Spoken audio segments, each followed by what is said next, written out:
सुबह की breaking news में आप सभी का स्वागत है। नमस्कार, आपके साथ मैं हूं साक्षी जोशी और इस वक्त की बड़ी खबर यूपी के कानपुर से है, जहां पुलिस ने अगवा किए गए युवक संजीत यादव की हत्या की पुष्टि कर दी है। पैथोलॉजी कर्मी संजीत को 22 जून की रात हॉस्पिटल से घर आने के दौरान बर्रा इलाके में संजीत का अपहरण कर लिया गया था। परिजनों ने पुलिस को मामले की जानकारी दी।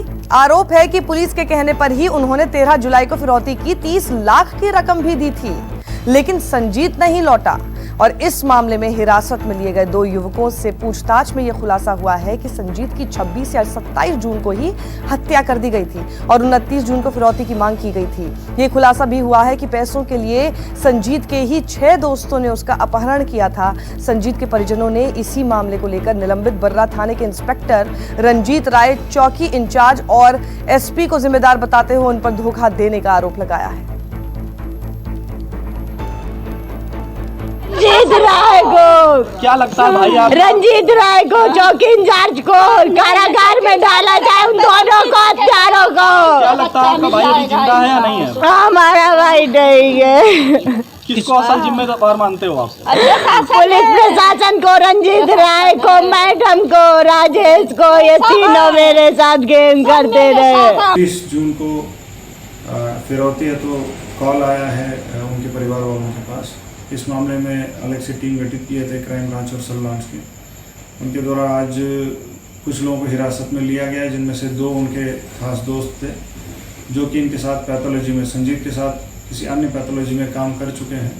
उनके द्वारा ये कबूला गया है संजीत को 26 या 27 जून को ही इन्होंने मर्डर किया है और इनके दोस्तों के साथ मिलकर मर्डर किया है और उनके पांडु नदी में उनको मतलब बॉडी डिस्पोज कर दिया गया है, ऐसे जानकारी मिली है। और हमारे साथ इस वक्त अशोक तिवारी जुड़ गए हैं। अशोक, क्या पुलिस को कोई भी लीड नहीं मिली अपहरण से पहले भी, अपहरण के दौरान भी, हत्या से पहले भी और हत्या के बाद भी?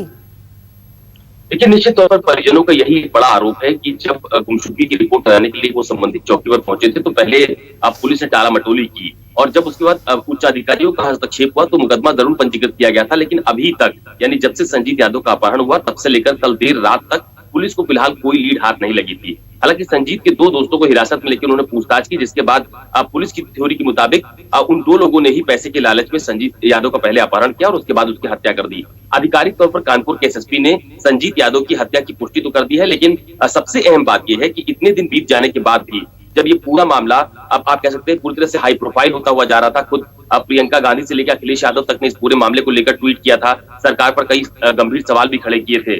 उसके बाद सरकार की मशीनरी, आप कह सकते हैं कि एक्टिव हुई थी जब इस पूरे मामले ने पॉलिटिकल जोर पकड़ना शुरू किया। लेकिन उसके बाद भी पुलिस के पास कोई लीड संजीत यादव की बरामदगी को लेकर नहीं लगी थी। फिलहाल संजीत यादव की हत्या कर दी गई है, इस बात की पुष्टि कानपुर के एसएसपी की तरफ से की गई है। परिजनों का यह आरोप है कि इसमें जो निलंबित चौकी इंचार्ज हैं रंजीत राय और इसके अलावा तमाम सारे और पुलिसकर्मी, उन लोगों ने लगातार उनको मतिभ्रम उनकी करने की कोशिश की, उनको तरह तरह की बातें बताई, लेकिन बावजूद वो उनके बेटे को नहीं बचा पाए। अशोक, ये कहना गलत नहीं होगा कि अगर देखा जाए पिछले 1 महीने के ही घटनाक्रम में कानपुर की जो पुलिस है वो सबसे ज्यादा कटघरे में खड़ी नजर आती है?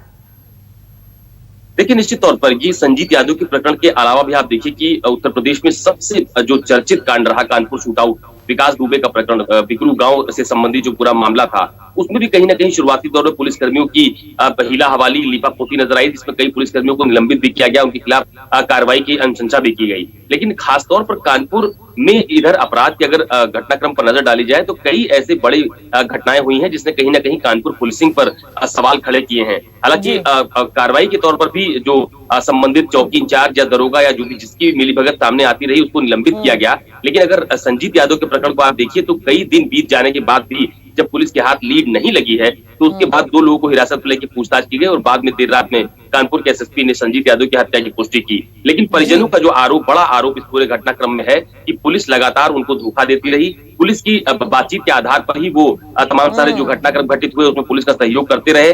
जो बड़े अधिकारी थे उन्होंने संजीत यादव के नाम पर भी, विश्वास के आधार पर भी वो फिरौती की रकम दी गई।